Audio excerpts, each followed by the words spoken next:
Boat and സ്ട്രീമിനെ base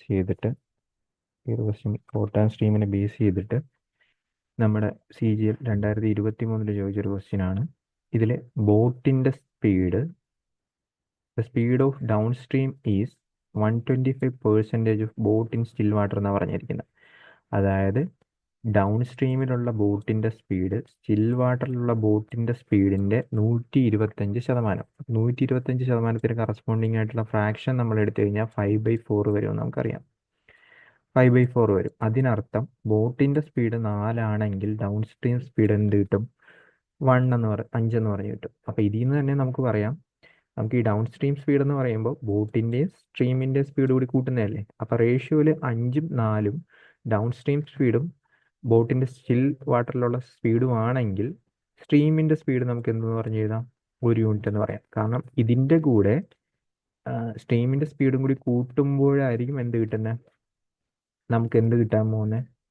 down stream speed കിട്ടാൻ പോകുന്നത്. അപ്പോൾ റേഷ്യോയിൽ നമുക്ക് 1 യൂണിറ്റ് സ്ട്രീമിൻ്റെ സ്പീഡെന്ന് എഴുതാം. അതുപോലെ തന്നെ അപ് സ്ട്രീം സ്പീഡ് എന്ത് ചെയ്യാൻ പറ്റും?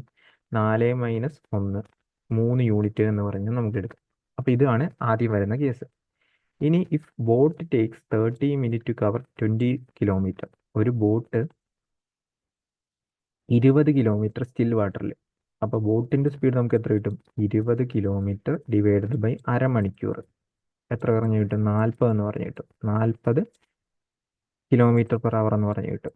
ഓക്കെ, അങ്ങനെയാണെങ്കിൽ നമുക്ക് കണ്ടുപിടിക്കേണ്ടത് 15 കിലോമീറ്റർ അപ്സ്ട്രീമിൽ പോകാനായിട്ട് എത്ര ടൈം എടുക്കുമെന്നാണ് കണ്ടുപിടിക്കേണ്ടത്. അപ്പോൾ നമുക്കറിയാം ബോട്ടിൻ്റെ സ്പീഡിന് കറസ്പോണ്ടിങ് ആയിട്ട് നമുക്ക് റേഷ്യോൻ്റെ അകത്ത് 4 യൂണിറ്റ് എന്ന് പറഞ്ഞാൽ കിട്ടിയിരിക്കുന്നത്. അതിന് കറസ്പോണ്ടിങ് ആയിട്ട് 40 എന്ന് പറഞ്ഞു കിട്ടി. അപ്പോൾ 1 യൂണിറ്റ് എന്ന് പറയുമ്പോൾ എത്രയായിരിക്കും? 1 യൂണിറ്റ് എന്ന് പറയുമ്പോൾ 10 ആയിരിക്കും. സോ നമുക്ക് കണ്ടുപിടിക്കേണ്ട അപ്സ്ട്രീം ആയതുകൊണ്ട് തന്നെ 3 യൂണിറ്റിന് കറസ്പോണ്ടിങ് ആയിട്ടുള്ള വാല്യൂ വരും. അത് 30 km/h എന്ന് പറഞ്ഞ് കിട്ടും. നമുക്ക് കണ്ടുപിടിക്കേണ്ടത് 15 കിലോമീറ്റർ അപ്സ്ട്രീമിൽ പോകാനായിട്ട് എടുക്കുന്ന ടൈമാണ്. 15 കിലോമീറ്റർ ആണ്, 30 സ്പീഡ്. അപ്പോൾ എന്ത് കിട്ടും? ഹാഫ് എന്ന് പറഞ്ഞ് കിട്ടും. ഹാഫ് അവർ എന്ന് പറഞ്ഞ് കിട്ടും. ഇതായിരിക്കും ഈ ഒരു ക്വസ്റ്റ്യൻ്റെ ഫൈനൽ ആൻസർ ആയിട്ട് വരാൻ പോകുന്നത്.